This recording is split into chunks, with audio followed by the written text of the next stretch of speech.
eu falasse a língua dos homens e dos anjos e não tivesse amor, seria como o metal que soa ou como o sino que tine. E ainda que tivesse o dom de profecia e conhecesse todos os mistérios de toda a ciência, ainda que tivesse toda a fé de maneira tal que transportasse os montes e não tivesse amor, nada seria. Ainda que distribuísse toda a minha fortuna para o sustento dos pobres e ainda que entregasse o meu corpo para ser queimado e não tivesse amor, nada disso me aproveitaria. Agora preste atenção a partir do versículo 4.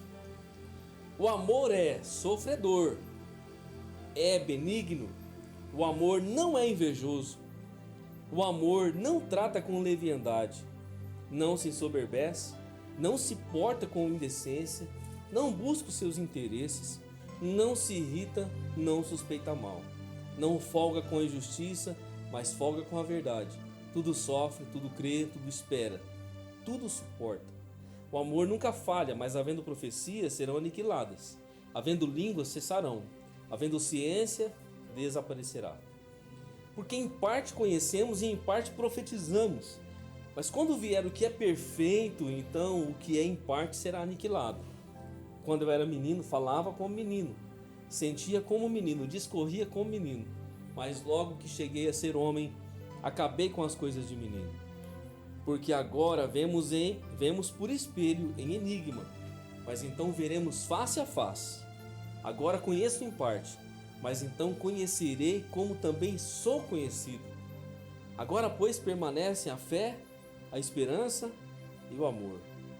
Esses três, mas o maior desses é o amor. Amém? Diante das coisas passageiras, existem coisas que nós devemos preservar e outras não. E hoje nós vemos muitas pessoas preservando coisas, irmão, que não se deve preservar, valorizando coisas que não se deve valorizar, que são coisas passageiras. Às vezes a pessoa valoriza tanto dinheiro, tanto um carro, tanto uma casa, tanto coisas materiais. A pessoa valoriza tanto talvez o seu sonho pessoal, o seu projeto pessoal, coisas que estão ligadas a essa terra que um dia vai passar, coisas que estão ligadas à alma da pessoa, nos seus sentidos, e ela supervaloriza aquilo e deixa de valorizar aquilo que é eterno, aquilo que é essencial para a nossa alma, aquilo que jamais passará. Você percebe que quando Paulo escreve essa carta aos irmãos de Corinto, e dentro do capítulo 3 ele vai falar sobre o amor, ele traz uma revelação do que é o amor pelo Espírito Santo, contrário daquilo que as pessoas compreendem como amor por aí, levando sim para um relacionamento carnal. É claro que existem algumas facetas do amor, o amor descrito pelo grego como eros, que é o amor da paixão entre um homem e uma mulher. É claro que existe uma outra faceta do amor, que é do lado da filantropia, o amor familiar. E existe esse amor ágape, o agapau, que é o amor de Deus, o amor incompreensível, o amor que foi externado por Deus sem pedir nada em troca, não é? Deus não pediu nada para mim e para você. Nós não amamos, irmão. Nós estávamos lá fora, perdidos, sem perspectiva, caminhando rumo ao abismo, mas em algum momento da nossa caminhada, em algum momento da nossa história, o Senhor nos alcançou. Ele nos amou. Ele colocou alguém na nossa frente que já o conhecia. Ele promoveu uma situação. Ele agiu de uma maneira tão terna que ele nos alcançou e nos amou. Por isso nós estamos aqui diante da sua palavra e hoje nós olhamos para o Evangelho de uma outra forma. E esse amor nos tocou de forma tão profunda e nós desejamos fazer com que esse amor que nos tocou possa tocar a outro. E aí nós fazemos isso de maneira como? Prática, com as nossas atitudes, com a pregação do Evangelho, com o nosso testemunho de fé diante daqueles que estão perdidos, daqueles que não entenderam ainda esse abraço tão poderoso de Jesus que veio sobre as nossas vidas. Mas quando nós falamos do que ficou para nós hoje, diante desse texto que nós lemos, quando Paulo faz uma comparação e tudo ele invoca o amor como centro de todas as coisas, e João vai dizer na sua carta que Deus é amor.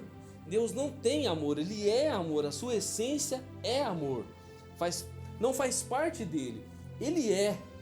Diferente de eu dizer assim, Deus tem amor, não, Deus é amor, a sua essência é amorosa. Não existe maldade, não existe rancor, Não existe coisas ruins em Deus. Deus é puro amor. Deus é pleno amor. Quando ele descreve essa faceta do amor, você percebe no capítulo 13 de 1 Coríntios, o versículo 4, que ele diz assim: o amor é sofredor. O amor sofre, mas ele não deixa de amar. O amor é benigno, ele é do bem. O amor não é invejoso, ele não tem inveja com o próximo, ele não deseja as coisas do outro, não faz parte do seu caráter. O amor não trata com leviandade, ele não é leviano, ele não age dessa forma. O amor não é soberbo, não se porta com indecência, não faz parte do amor essas características. O amor não busca os seus interesses, o amor não se irrita e nem suspeita mal. O amor lança fora todo medo, diz a Bíblia. O amor não folga com a injustiça. Por isso que Deus é justiça. E a injustiça está fora do propósito divino. Ele não tolera a injustiça. Ele se sustenta e se alegra com a verdade. O amor tudo sofre, tudo crê, tudo espera e tudo suporta. Esse é um retrato poderoso do amor. O amor nunca falha, mas havendo profecias, olha só, profecia é um dom bíblico. O amor nunca falha, mas havendo profecias, serão aniquiladas. Porque os dons que foram entregues aos homens, um dia eles acabarão. Eles foram entregues como ferramentas para que hoje eu e você possamos ser usados por Deus para alcançar os perdidos. Os dons, como a profecia, serão aniquilados. Havendo línguas, cessarão. Havendo ciência, desaparecerá. Essas coisas fazem parte do Cronos, fazem parte deste momento atual que nós vivemos. Mas tudo isso passará. Aí ele fala, porque em parte conhecemos e em parte profetizamos. Uma profecia não é de toda completa. Quando Deus usa alguém para falar com você, sempre vai faltar alguma coisa. Deus fala em parte. A revelação ela vem e fica faltando um pedaço, e há uma expectativa no nosso coração para o cumprimento daquela palavra. Parece que é proposital, irmão. Sabe, para eu e você ficarmos nele. Para eu e você ficarmos esperando. Porque se Deus fala tudo, já imaginou se Deus falasse tudo que vai acontecer? Até o final da nossa história, não tem expectativa, não há esperança. Por isso que ele diz, em parte conhecemos e até em parte profetizamos. Em tudo há limite. Aí ele fala, mas quando vier o que é perfeito, a glória de Deus, a presença de Deus, então o que é em parte será aniquilado.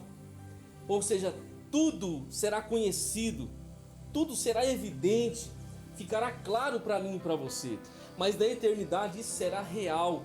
Nós sentiremos da mesma forma. Por isso ele fala, porque em parte conhecemos e em parte profetizamos. Mas quando vier o que é perfeito, então o que é em parte será aniquilado.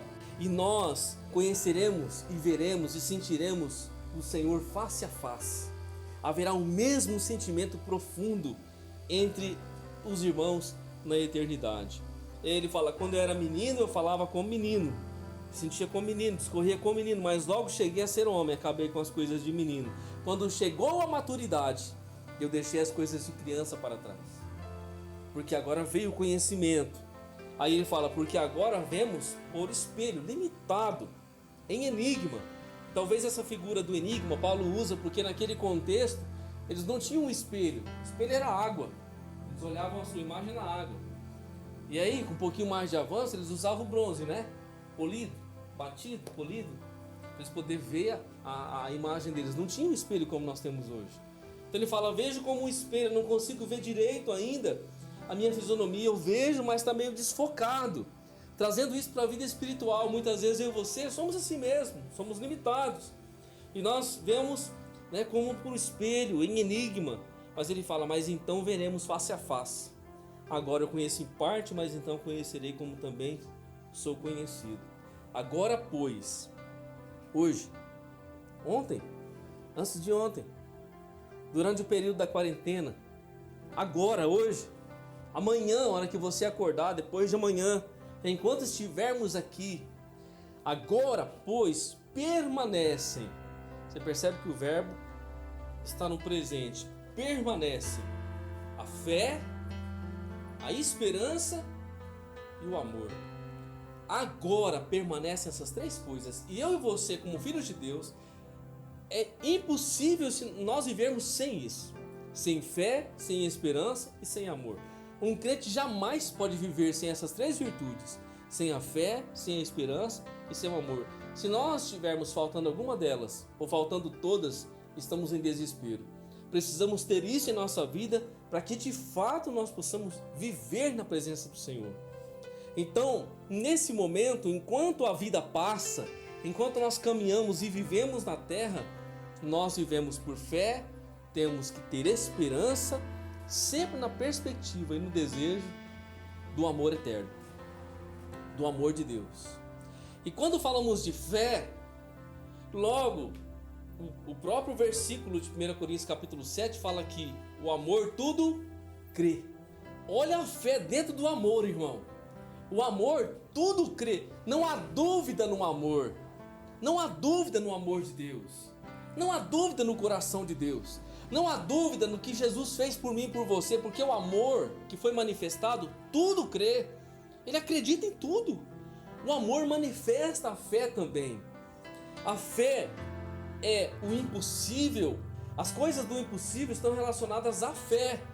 O milagre, a cura, o perdão, a restauração, a transformação está no campo da fé. Nós necessitamos de fé diferente da racionalidade para crer nas coisas de Deus. Quando Jesus aparece para os discípulos depois da ressurreição, no domingo à tarde, os discípulos estavam reunidos como nós aqui, mas dentro de um cenáculo, e aí Tomé não estava, e Jesus aparece entre eles, as portas fechadas. De repente, irmão, ele apareceu, do nada.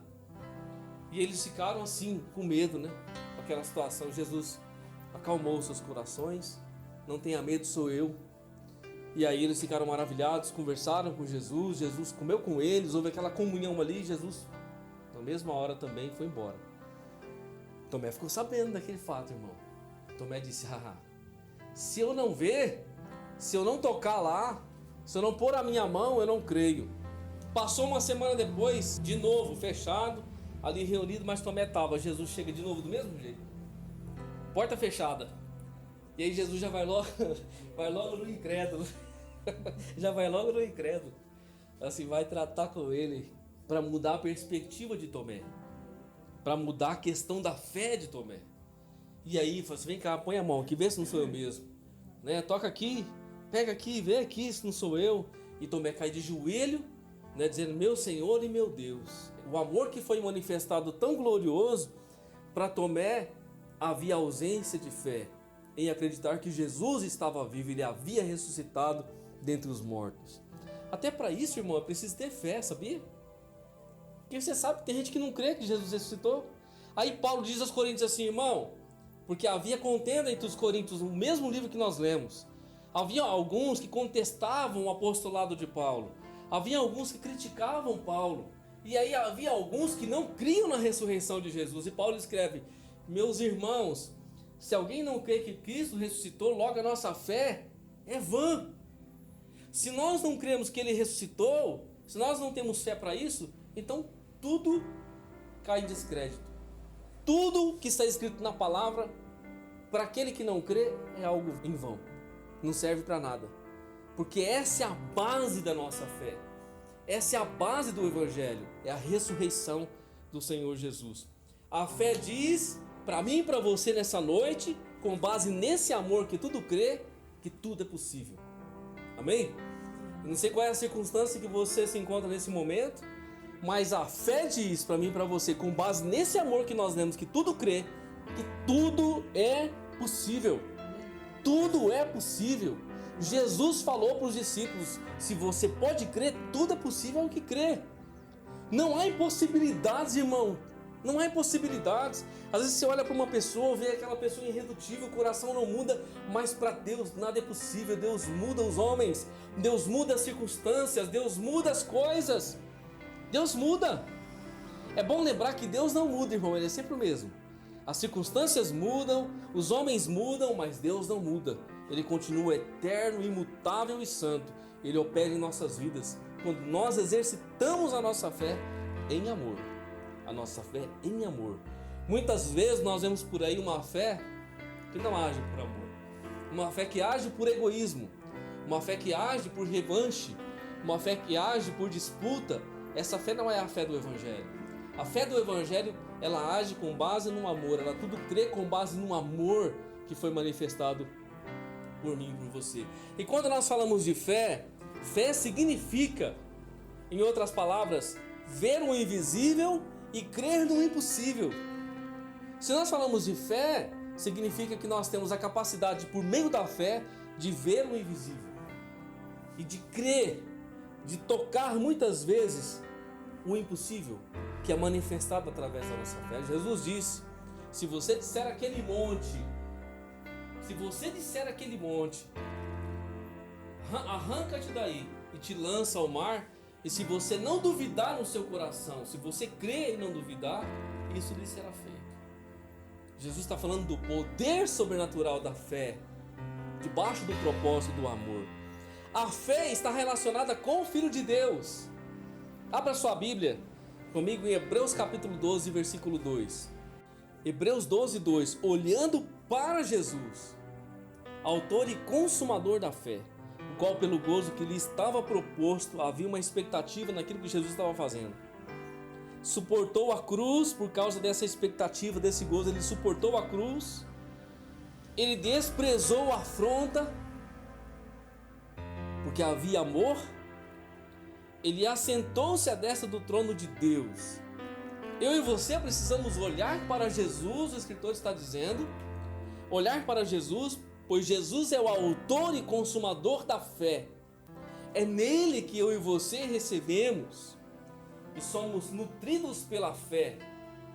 É olhando para Jesus. Por isso dizemos, irmãos, para de olhar para a sua circunstância, para de olhar para a dor, para de olhar para a enfermidade, para de olhar para o gigante. Regule o seu foco, olhe para Jesus. Porque quando você olha para Jesus, e olhar para Jesus é olhar para o Jesus literal da Bíblia.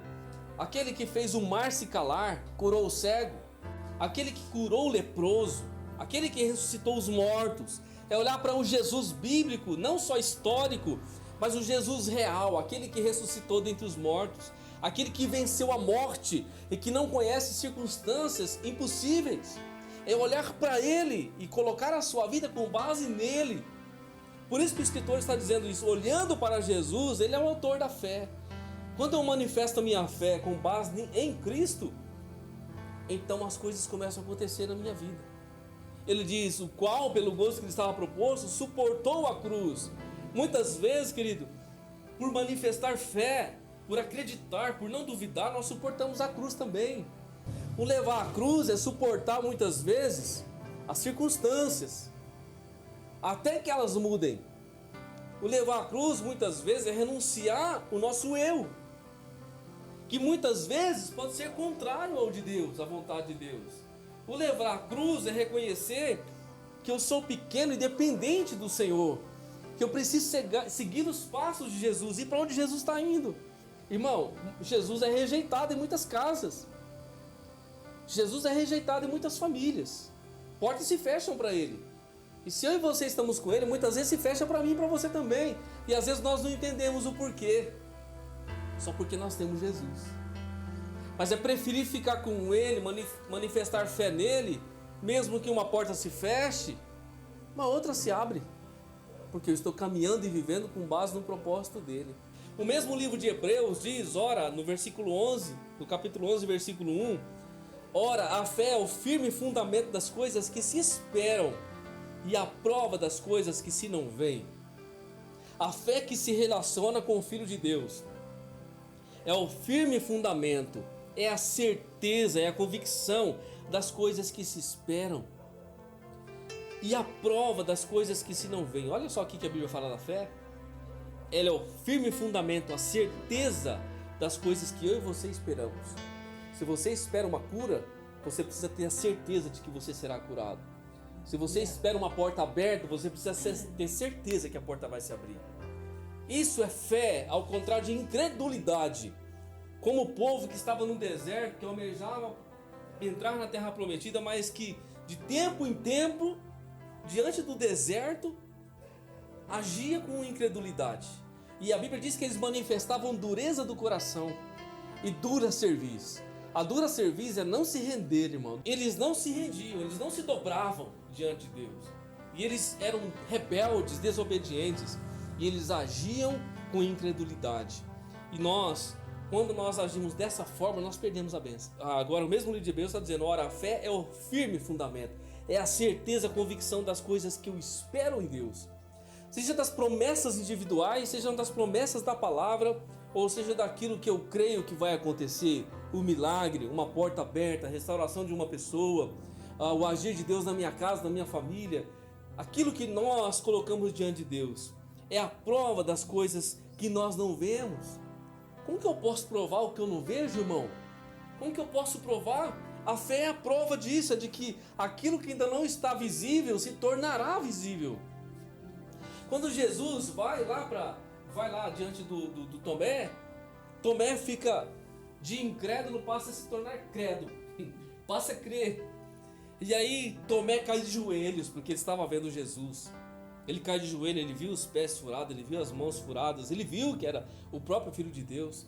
E ele cai de joelhos dizendo, meu Senhor e meu Deus. E aí Jesus fala algo para ele muito interessante. Porque você viu, você acreditou. Felizes são aqueles que não viram e creram. Em outras palavras, felizes são aqueles que creem ou que provam as coisas que não veem, que sabem que isso será manifestado, que existe uma prova real e no momento certo será manifestado, porque eu estou acreditando, eu tenho um fundamento não teórico, eu tenho um fundamento não racional, eu tenho um fundamento espiritual, diz a palavra, e o fundamento da fé, eu espero. A Bíblia diz que Abraão, creu contra a esperança. Abraão, quando recebeu a promessa de Deus, até então Abrão e Sarai, quando recebeu a promessa de um herdeiro, a sua esposa legítima, a sua esposa era estéril, não podia gerar. Os dois já eram velhos, avançados em idade, 75 anos de idade, quando recebeu a promessa de que teria um herdeiro, que teria um filho que sairia dele. Abraão creu, a Bíblia diz. Ele creu. E ele não duvidou da promessa, por isso ele foi chamado o pai da fé dos crentes. Ele não duvidou da sua promessa por incredulidade. Mas a promessa de Abraão, até então Abrão, seguiu-se por 25 anos, até que se cumpriu na vida dele. Irmãos, 25 anos não são 25 dias. 25 anos é muito tempo, muita coisa acontece nesse período. Muita coisa acontece, muita prova, muita luta, muitas sugestões que vêm.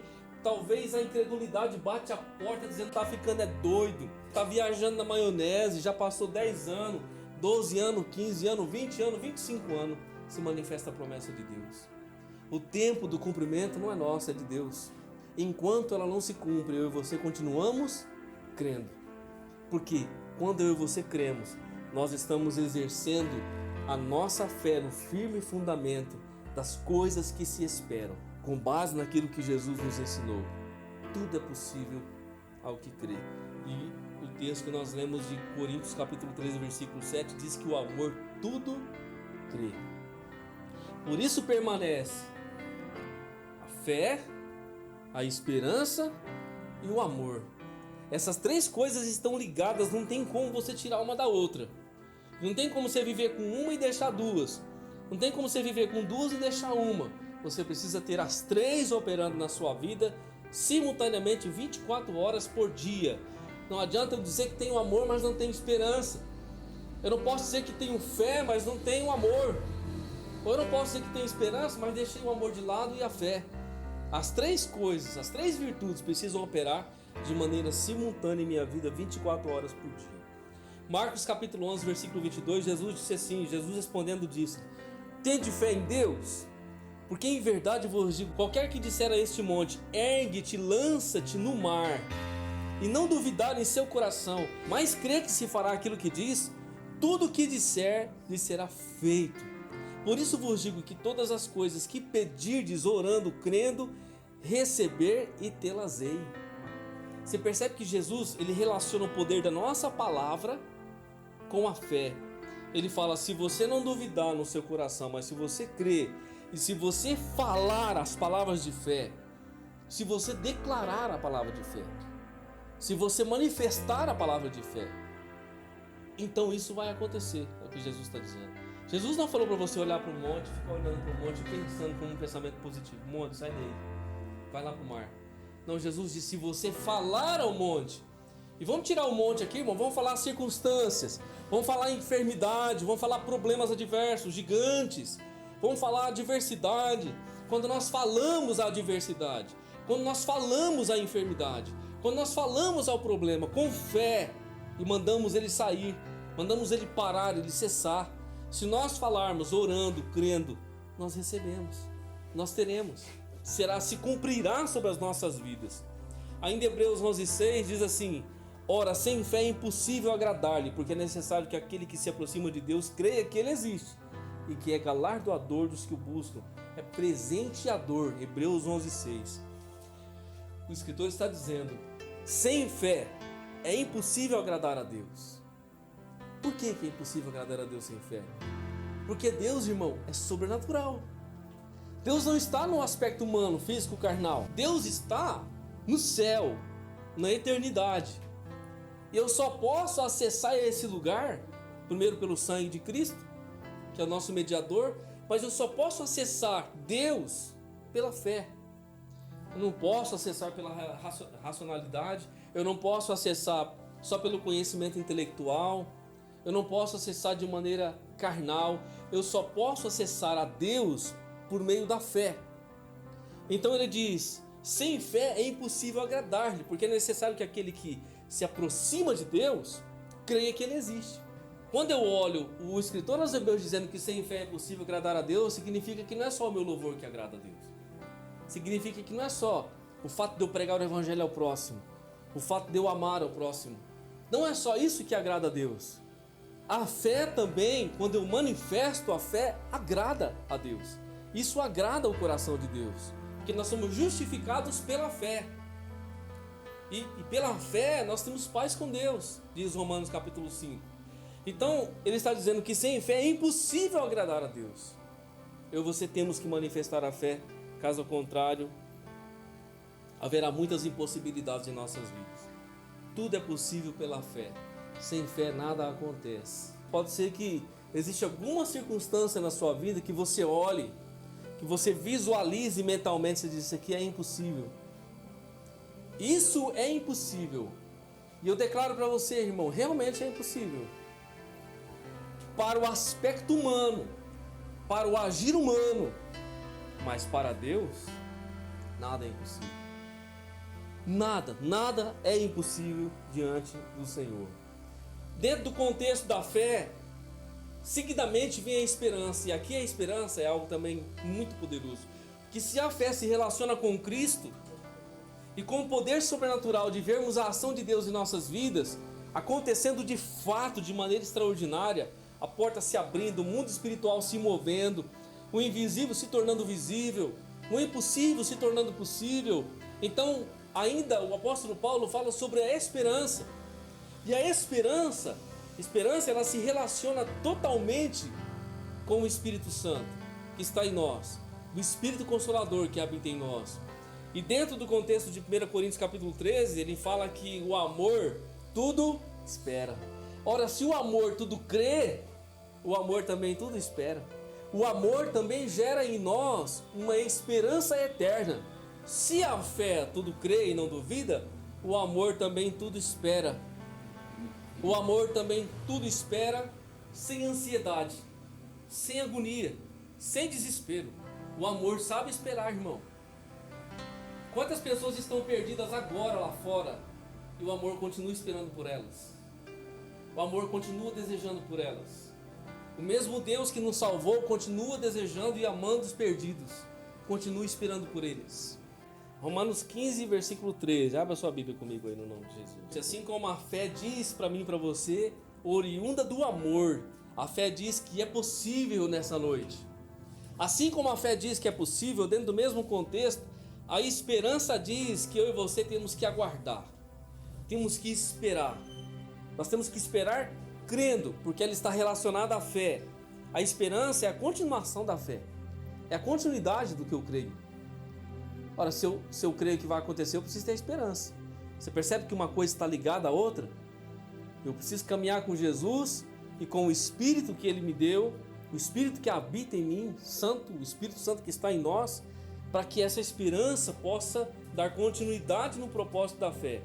Romanos 15:13 diz assim: ora, o Deus de esperança vos encha de todo gozo em paz em crença, para que abundeis em esperança pela virtude do Espírito Santo.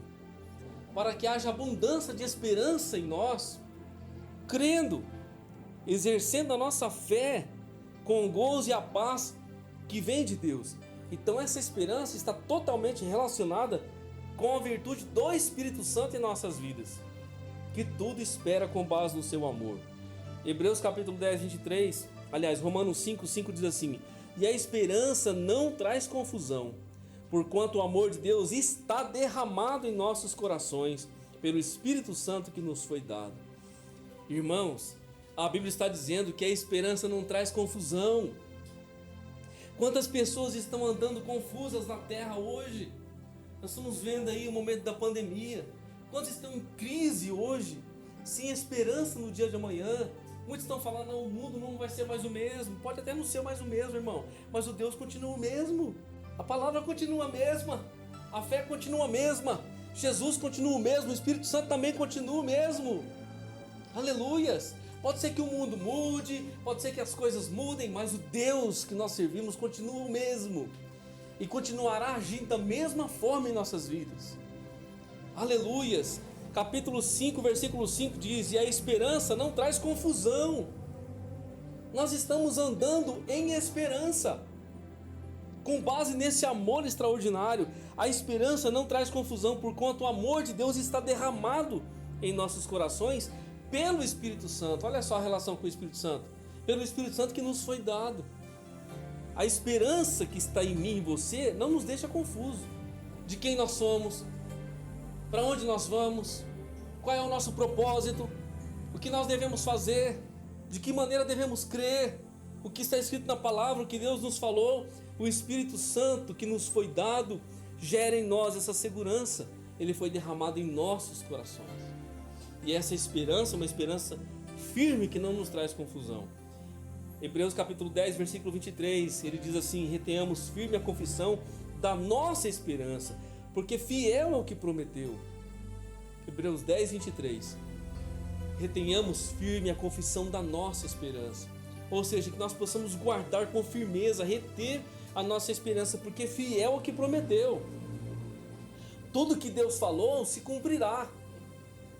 Mas eu preciso ter esperança para que no momento certo tudo isso se faça notório em minha vida. Romanos 8, 21. Na esperança de que também a mesma criatura será libertada da servidão da corrupção para a liberdade da glória dos filhos de Deus. Eu e você temos uma esperança, diz a Bíblia, que deixaremos de ser criatura, que seremos libertos da servidão da corrupção. Sabe o que é isso aqui? Quando Jesus morre na cruz e ressuscita no terceiro dia, e aí os anos passam, eu e você nos entregamos a Ele. A nossa redenção já começou. Nós já entramos no processo de redenção. Já fomos salvos, fomos lavados e remidos no sangue do Cordeiro. Só que isso aconteceu em parte, porque a nossa transformação cabal, total, não aconteceu ainda. Já estamos debaixo da redenção. Já provamos da salvação. Só que a redenção, ela acontecerá o dia que Jesus voltar, e que nós formos transformados totalmente como filhos de Deus. Como Ele é, o veremos face a face. E é o que Paulo está escrevendo aos Romanos, dizendo: na esperança de que também a mesma criatura, nós, ou homem, seja libertado da servidão, da corrupção, do pecado, das mazelas deste mundo. Seja livre de fato. Nós já estamos santificados, sendo santificados pelo Espírito Santo, mas ainda estamos debaixo das influências da servidão deste mundo, do pecado deste mundo que nos odeia. Mas um dia seremos libertos totalmente para a glória dos filhos de Deus. E ele está relacionando isso com a esperança. Há uma esperança nisso. Há uma esperança que um dia seremos transformados, que essa barraquinha aqui tão simplesinha será transformada em um grande edifício eterno, inabalável, na presença de Deus. Ainda 1 Pedro 1,3 diz assim: bendito seja o Deus e Pai de nosso Senhor Jesus Cristo, que segundo a sua grande misericórdia nos gerou de novo para uma viva esperança pela ressurreição de Jesus Cristo dentre os mortos.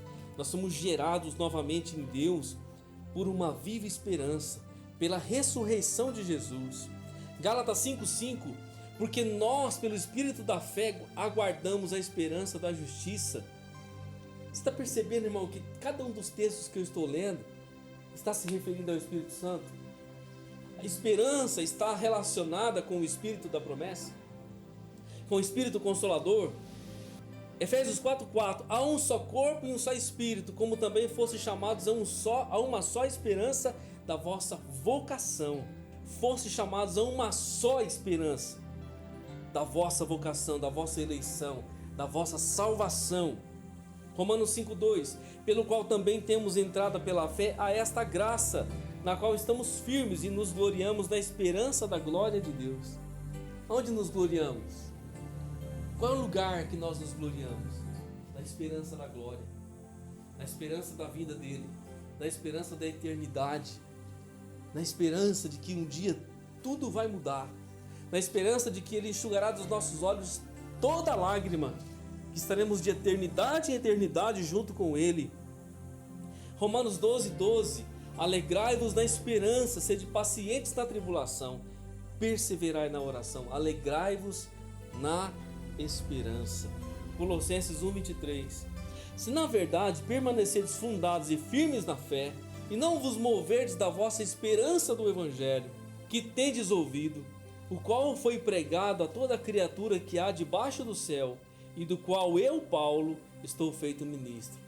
Olha o que ele diz, se na verdade eu e você, nós permanecermos fundados aqui é realmente edificados na fé, firmes na fé, e não nos movermos da esperança do Evangelho, se não nos movermos dessa esperança, porque tem coisas que trazem esperança no coração do homem, tem coisas terrenas que roubam o coração do homem.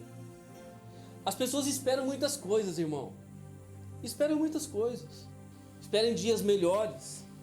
Há várias formas de nós focarmos a nossa esperança, mas ele está falando, se nós não nos movermos da esperança do Evangelho, que tendes ouvido, estamos ouvindo o Evangelho agora, estamos ouvindo o Evangelho sempre, não podemos nos mover dessa esperança.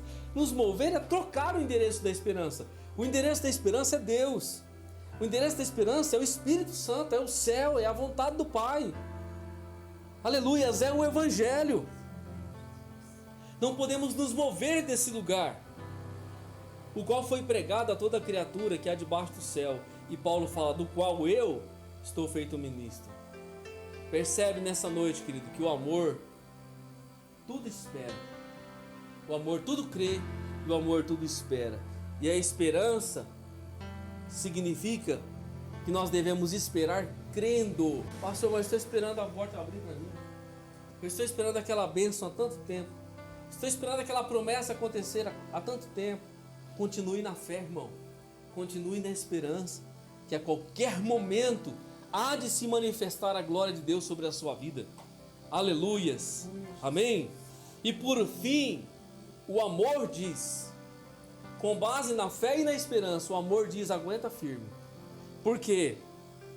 No versículo 7, a Bíblia diz que o amor tudo suporta. O amor tudo suporta. Enquanto nós vivemos a vida de fé, aguardamos por intermédio da esperança e do Espírito Santo, olhando para Jesus, o amor está dizendo, Deus está dizendo, que esse amor tudo suporta. Ele tudo suportou por mim e por você. E se nós temos o amor de Deus em nosso coração, nós devemos suportar todas as coisas. Suportamos a cruz, suportamos as perseguições, suportamos as provas, as lutas, as dificuldades. Suportamos em Deus, temos a fé e a esperança que nos faz vencer a cada dia. João 3,16, um versículo muito conhecido, diz assim, porque Deus amou o mundo de tal maneira que deu. Se nós parássemos aqui, porque Deus amou o mundo de tal maneira que deu o seu único filho. Pronto. Depois ele continua dizendo, para que todo aquele que nele crê não pereça, mas tenha a vida eterna. Deus amou o mundo de tal maneira que deu. Ou seja, Deus é um Deus de entrega, que Ele deu o seu Filho unigênito, o seu único Filho, para que todo aquele que nele crê, aqui Ele abrange toda a humanidade, para que todo aquele, aqui não existe etnia, não existe cor, não existe cultura, não existe classe social. Ele fala assim que para todo aquele que nele crê, seja homem ou mulher, não importa, todo aquele que nele crê não pereça, mas Deus prova o seu amor para conosco, em que Cristo morreu por nós, sendo nós ainda pecadores. Deus dá provas do seu amor, o amor que tudo suporta. Cristo, quando estava no Getsêmani, na quinta-feira à noite, já passando pela madrugada da sexta, em grande aflição, suando gotas de sangue no jardim, dizendo: Pai, passa de mim esse cálice, passa de mim esse tormento, passa de mim essa dor, essa crise, esse sofrimento, essa agonia. A Bíblia diz que Jesus estava agonizando no jardim, estava sofrendo no jardim, mas não era um sofrimento externo, era um sofrimento interno. Jesus estava vendo e sentindo o que eu e você sentimos, o peso do pecado, as mazelas da humanidade, já antes da cruz. Jesus sentiria o que a humanidade sente na cruz, e vendo aquele terror que estava diante dele, porque ele era puro e santo, e nele não havia pecado, ele sentiria o que nós sentimos. Ele disse ao Pai: Pai, passa de mim esse cálice. A dor é tremenda, a dor é única. Jesus estava diante da cruz, a maior dor que um homem podia suportar. Mas, irmão, não é a dor de um criminoso que estava ali pagando preço, como era uma forma de sentença naquela época pelos romanos. A crucificação é uma das mortes mais cruéis até hoje ainda constatada, que além de sofrer ali com os cravos sendo cravados, a pessoa morre sufocada, morre agonizando. Jesus sentiria não só a dor física, como muitos relacionam. Jesus sofreu na cruz porque foi agravado na sua carne, foi rasgado. Não, a maior dor que ele sentiu não foi a física apenas. A maior dor foi a dor da alma. A dor que ele sentiu no âmago da sua alma, em sentir ser agravado na sua essência, que era pura, sentindo os nossos pecados. Jesus sentiu, irmão, a dor do câncer, ele sentiu as depressões, ele sentiu tudo que a humanidade sente. Ele sentiu todas as enfermidades que o homem possui. Tudo caiu sobre ele. A Bíblia diz que ao meio-dia houve trevas sobre a face da terra. Do meio-dia às 3 da tarde, durante 3 horas, creio eu, não diz a Bíblia, mas creio eu que durante essas 3 horas Jesus estava recebendo os nossos pecados. Porque das 9 da manhã até o meio-dia, Jesus foi crucificado e estava ali passando pelo escárnio, sendo contraditado pelos fariseus, pelos mestres da lei. Mas quando ao meio-dia, a Bíblia fala que vem trevas sobre a face da terra e tudo se torna em silêncio. E naquela hora, Deus vira o rosto, Deus vira a sua face, não suporta olhar para o seu filho.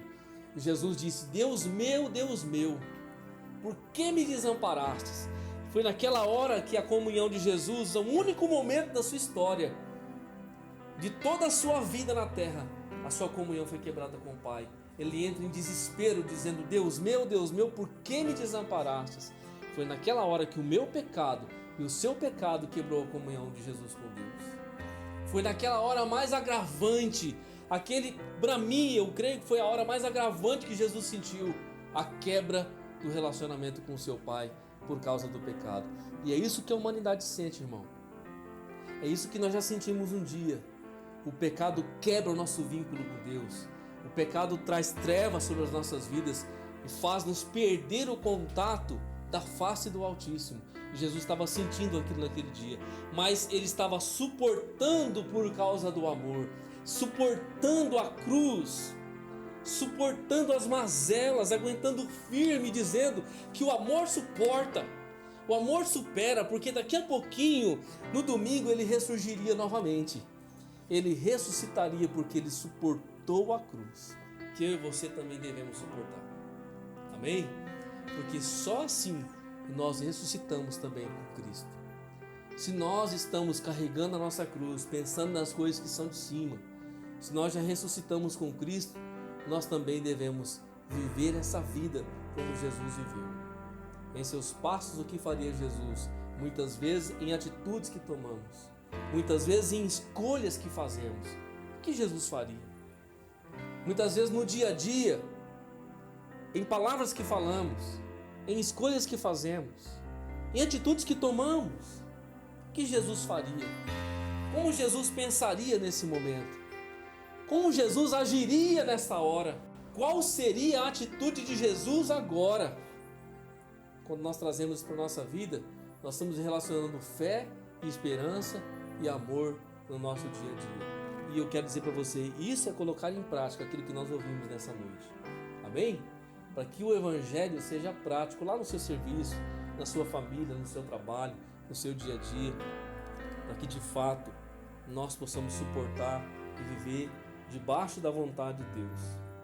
E dessa maneira nós conseguimos vencer. Por incrível que pareça, irmão, mesmo com toda a adversidade nós conseguimos vencer. E eu termino dizendo, a fé acredita, a esperança continua e o amor nos faz vencer qualquer obstáculo. A fé acredita, a esperança continua e o amor nos faz vencer qualquer obstáculo. Dizendo para mim e para você nessa noite que nós não podemos desistir. Amém? Se Deus é por nós, quem será contra nós? Somos mais do que vencedores por aquele que nos amou. Amém?